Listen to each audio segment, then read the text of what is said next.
In this counterfactual Nothing beats the moment Michael Knowles looks straight at Piers Morgan's panel and calmly destroys their entire narrative in front of millions. The left-wing guests thought they could lecture everyone about lowering the temperature and smear Tommy Robinson again.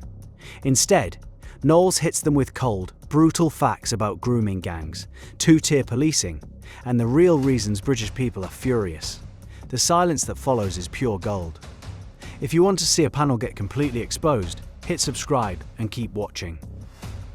So let me talk about the similarities, and maybe there can be some commonalities here and we can unite. Number one, when there are victims who are saying, I can't breathe, maybe the police and maybe the rest of us should believe them. That's what happened here, where Henry Nowak, who was a young man, it's brutal. It's an absolutely disgusting tragedy. And I don't see anyone here villainizing Henry Nowak. I don't see anyone here valorizing or praising the police officer. That's the difference here in the United States of America, that Michael Knowles' boss has tried to get a pardon for Derek Chauvin, the convicted murderer of George Floyd. I don't see anyone here saying, you know what, this police officer, he did the right thing. I don't see anyone villainizing Henry Nowak as they villainized George Floyd. But we could all probably agree on that the fact that, some of us can agree on that what happened in both those videos was tragic, disgusting, obscene. Secondly, I think all of us are saying the same thing, is that some of these police officers, they should be held accountable for their actions. I believe there should be full investigation, and this police officer should be questioned and asked, why did you not believe a stabbed, dying, bleeding man? Why were the last words that he heard is, I don't believe you, mate. That is horrific. Notice how the first speaker, Wahajat Ali, tries to draw parallels with George Floyd while ignoring the massive differences. This move is very frustrating. A tragic stabbing where police initially believe the attacker's story is not the same as the Floyd case, yet they force the comparison anyway. People are desperately tired of seeing their tragedies hijacked to protect narratives. Real victims deserve honest discussion, not political theatre. What comes next is where the panel tries to blame Tommy Robinson and far-right anger. But watch out, because Knowles is about to flip the script hard. Third, and I think this is where we should listen to the words of Henry's father. I want to quote him. Henry's father said, quote, "We want to use Henry's heartbreaking story to make change for the better. We do not want his death to create further division, hatred, or tension." I want people to sit with that for a second. This is Henry's father. They just buried their son, who was killed in the most heinous way, and then the police, that one police officer, those 2 or 3 police officers did not believe him. He said, do not use and exploit and abuse his death to create division, hatred, or tension. That was the same thing that George Floyd's family said. Now, what's happening right now in England? You know this, Piers. This is why I think this conversation is very dangerous. Right now, you have Nigel Farage, who listened to that, and he said the following: I suggest the rest of us respond to this with pure, cold rage. The attempt to paint concerned Brits as dangerous opportunists is classic deflection. Henry's father wants justice and unity, yet his son's death is already being used to shield communities from scrutiny. It's sensible to listen to victims' families, but that shouldn't mean ignoring patterns of violence and failed integration that have been building for years. British tolerance has been remarkable, but it is not infinite. Every day, people see their daughters groomed, their streets changed, and their concerns dismissed as hate. That's where the real rage is.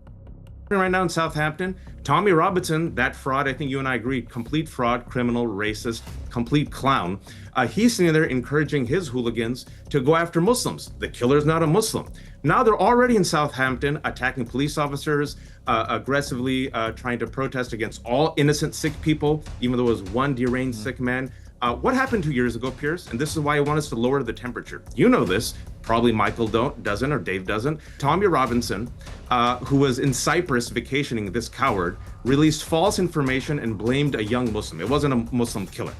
What happened is, for the next month, in 29 cities, all these hooligans, all these white supremacists, all these people who are fans of Nigel Farage and Tommy Robinson, what did they do, Piers? Right. They beat up police officers, injured 300 police officers. They attacked all innocent brown and black folks. There was looting and rioting. You see the same thing happening right now. So maybe we should lower the temperature, listen to Henry's father, not have, I don't know, opportunists exploit this for their own agenda, for rage bait. I know Daily Wire is dying right now. Maybe we can lead at the last rites if anyone here is Catholic. Good luck, Michael. Dave, I would recommend not going to Daily Wire right now if you've seen the hemorrhaging of the money, but I digress. You do what you have to do. But maybe don't engage I don't think it's really going to happen. hate mongers. Don't engage in these hate mongers, and look at what happened 2 years ago, Piers. You saw this happen 2 years ago. At this point, he's clearly pushing hard to lower the temperature while ignoring why it keeps rising. 2 years ago, false early reporting sparked riots, but the deeper problem is repeated failures by authorities to protect native Brits. This selective blindness is exhausting. When institutions side with perpetrators or cover up uncomfortable truths, trust collapses. British people aren't looking for violence, they're looking for basic fairness and safety in their own country.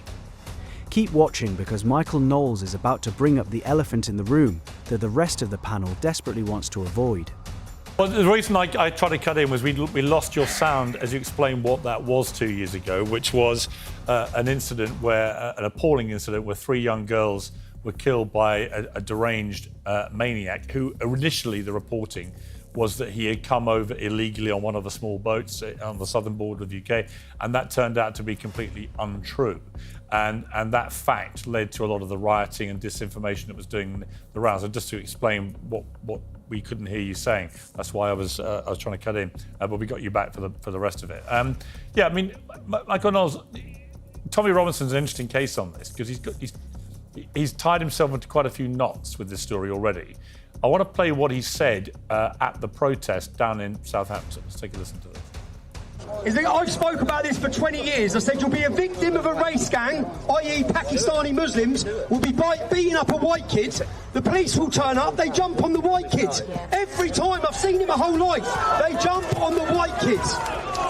What the whole world has now seen in Henry's video is what we all know anyway.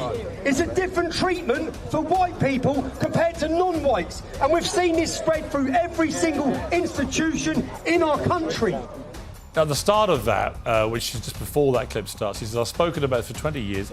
I said you'll be a victim of a race gang. And then says, i.e. Pakistani Muslims. Now, Pakistani Muslims had nothing to do with this, right? And this is a classic Tommy Robinson play where he tries to smear Muslims over something they have nothing to do with at all. Everyone knows that. And one of the reasons might be, and I'll play a second clip here, this is him talking about Sikhs several years ago. If we need immigration for our ageing population to keep up with pensions, if that's the reason, then bring in Sikhs, bring in Hindus, bring in Filipinos. As usual, Tommy Robinson gets attacked again as a grifter. Yet the grooming gang scandal he helped expose remains one of the biggest stains on modern Britain. Thousands of vulnerable girls, mostly white working class, were systematically abused by networks of Pakistani Muslim men, while police and councils looked away for fear of racism accusations. That cover-up happened. The denial still happening makes everything worse. You cannot heal a nation by pretending the problem doesn't exist, or by smearing the people who speak about it. Bring in people who will integrate, assimilate and work. All the history of Luton Town, this is now an Islamic town. And if this were a Sikh town, would you have the same problem? I wouldn't have a problem, no. Tell me why. No, because the Sikh community integrate, assimilate, and they work very hard. There's no dominating gangs. They're not attacking our culture. In fact, they integrate and they feel and they become British. Come to our event. Wait until you see the diversity of our crowd. You'll see many Sikhs, many Hindus, many Persians, many Jews, many blacks, many. And that may explain why he tried to turn the debate in the moment of the protests to Pakistani Muslims, because he'd been so supportive of the Sikh community. He now says those comments that we just played have been taken out of context as part of a bullshit narrative, and he says this. Now this is one rogue motherfucker within the Sikh community. Think of all the rapes every week by members of the Islamic community. Not just that, those quoting the Quran whilst committing acts of terrorism and jihad every week.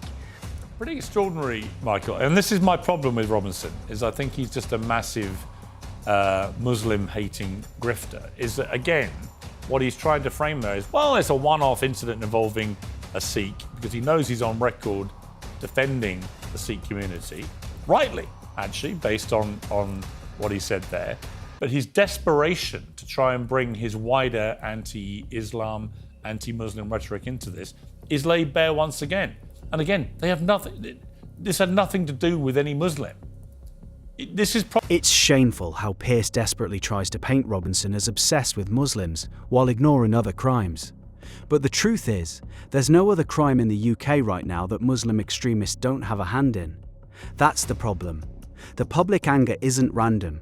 Every single day, native Brits see two-tier policing in action. Deference given to certain communities while their own kids have failed. Videos like Henry's show the instinct in real time. People are waking up because the evidence keeps piling up in their neighbourhoods and on their screens. The tension rises sharply here as Knowles directly challenges the selective outrage, and the panel's discomfort becomes very obvious the moment he starts speaking. Well, nobody's ever accused Tommy Robinson of being an Islamophile, and it's certainly the case that Muslims didn't have anything to do with the killing of Henry Novak. But the public response to that killing, the reason that the killing is so notable politically, not merely at the level of human tragedy, does certainly involve Pakistani Muslims. Is anybody seriously going to argue that Pakistani Muslims have not been involved in lots of crime over the years, lots of stabbings, and one of the other biggest political issues in the country, namely the grooming gangs, which, we will point out, long predate the George Floyd riots and the George Floyd killing. And so in this way, I actually don't think that American wokeness, liberalism is totally responsible. You know what Tommy Robinson never does? He never points out any violence by white people, ever. By white Christians. And yet the vast majority of crime in my country is still committed by white people. Now, obviously the proportion of the population is much higher, but actually he never, ever... I mean, this idea, for example, that only a Sikh has stabbed somebody to death, right? What happened was appalling, absolutely appalling. But there will be a lot of knife crime up and down the country in the last week in this country. And I can pretty well guarantee the vast majority will not have been committed by Sikhs, right? But he will never, ever talk about any crimes committed by white people. And that to me, is part of the problem here. That is what's creating a lot of the tensions, is that he likes to create an impression that it's only the Pakistani Muslims committing all these crimes. So even when there's a crime committed by a Sikh against a white English young teenager, he has to immediately deflect back to Muslims and Islam. But, well, Tommy Robinson doesn't talk about marginal tax rates either. I mean, in defense of Tommy, what he's talking about, his chief political issue is migration and the Islamification of the United Kingdom. Defending Sikhs while highlighting problems with certain Muslim communities isn't contradictory. Different groups integrate differently. Some contribute positively and assimilate. Others bring parallel societies, higher crime in specific areas, and attitudes that clash with British values. Honesty requires naming these differences instead of pretending all migration is equal. The grooming gangs were not a Sikh problem. They were a specific cultural and religious problem that authorities ignored for years. Political issues. Obviously, the British people care very much about it. They voted for the Brexit. They didn't get the Brexit, unfortunately. They didn't get much of what they voted for. Well, because the Brexit doesn't really exist in the way that we were sold. I mean, that's the right. It's been 10 years, and the truth is Brexit was sold to the country by a bunch of snake oil salesmen. The Brexit, obviously, the voters did not get what they wanted. And so the reason that the killing of Henry Novak has such political importance, I think this is the point we have to keep coming back to. It's not just because a lunatic Sikh stabbed a poor innocent white boy. That's awful. Obviously that doesn't indict all Sikhs. I don't even know that that's an argument to get rid of the ceremonial knife. The reason that it has political import is because of the police response. Because what people saw was that the police were always giving deference to migrants or children of migrants over white people. They were siding with the criminal over the perpetrator. And we have seen that happen again and again and again. That's the story which predates George Floyd. That's why I bring up the grooming gangs, is because the police looked the other way. There were so many reports of Pakistani grooming gangs who were abusing English girls. The real issue driving political earthquakes in Britain is the feeling that the system no longer protects its own people. Brexit was supposed to restore control. Instead, promises were broken and mass migration continued. When police side with attackers over dying British boys, or when grooming victims are sacrificed on the altar of diversity, the social contract frays. This is why more people are turning to voices that actually acknowledge reality instead of gaslighting them. I mean, Mark Lamont Hill, that is undeniably true. And so whatever I think of Tommy Robinson, there's no doubt he's been very vocal about the grooming gang scandal, the rape scandal, and it involved almost exclusively British Pakistani Muslim men committing these heinous crimes against young white English girls. That was what that scandal was.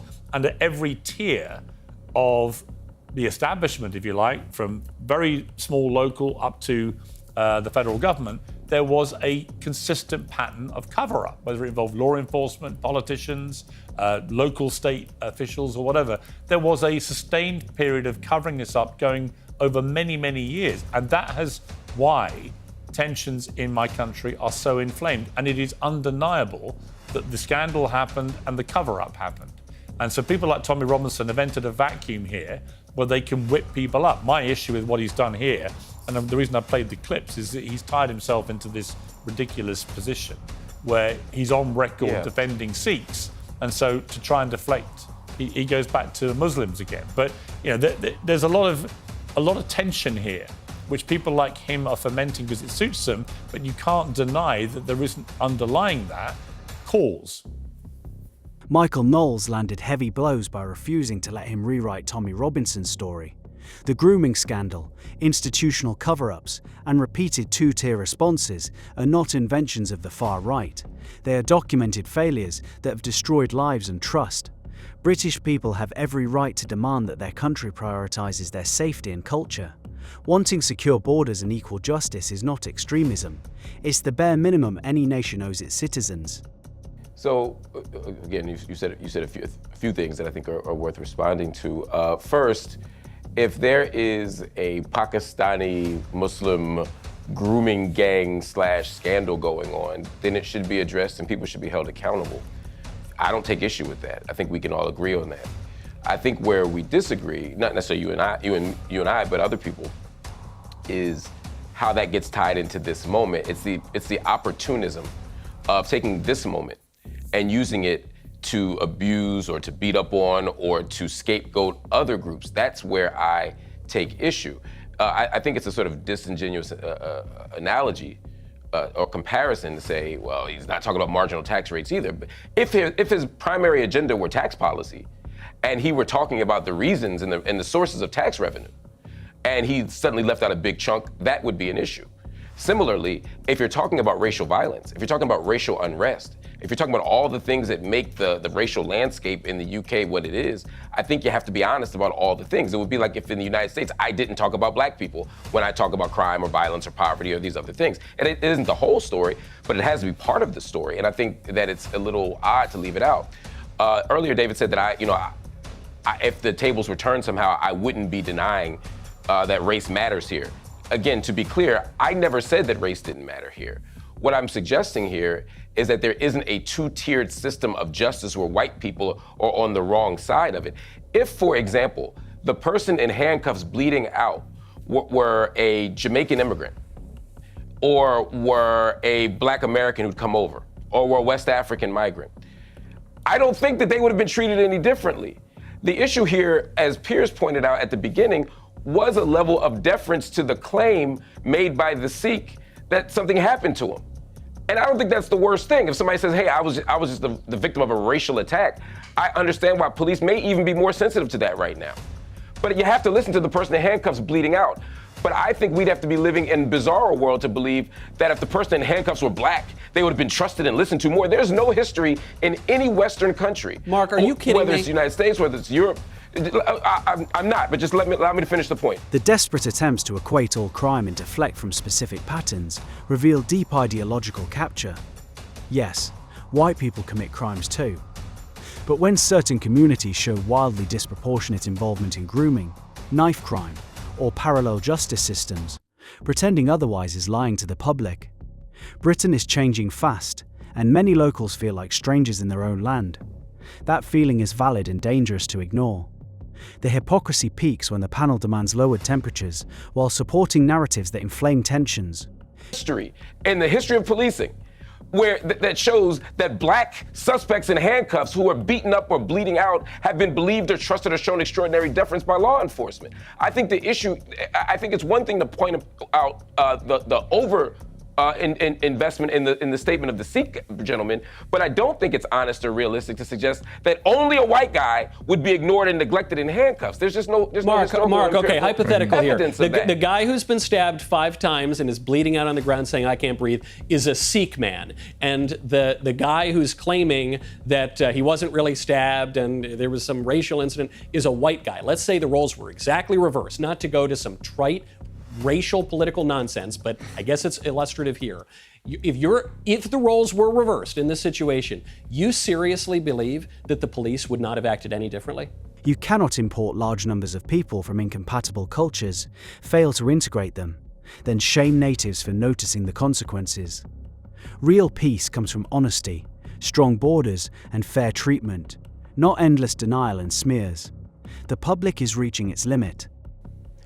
I seriously believe in this counterfactual hypothetical. A very simple one that you brought up. Yeah. If the complainant, agreed. These are all. I'm saying these. All of them are. I'm not taking a high ground here. I'm just stipulating the same thing you are. If the complainant is a white guy and the person in handcuffs bleeding out is black, there's a whole history in the United States and in the UK of this happening, or Sikh in this case. Sikh in this case in the UK, yes. I'm accepting the terms of your hypothetical. I'm saying yes. I don't believe the police operate any differently. It's not because I got a bridge in London to sell you, believe Mark. that- I got a bridge in London to sell you. Ridiculous. That's great, but allow me to tell you the reason why, since you asked me. The reason is because I think that we have a problem with policing.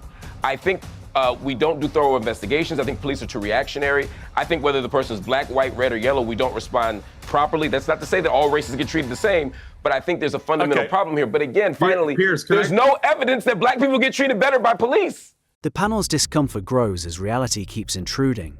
Grooming gangs, failed integration, and biased policing aren't side issues. They are central to why Britain feels broken. Native Brits have been patient, tolerant, and generous. That generosity is now being weaponized against them. Voices like Knowles cut through the noise because they refuse to play along. The stakes are rising daily because more people are choosing truth over comfort. This conversation is far from over.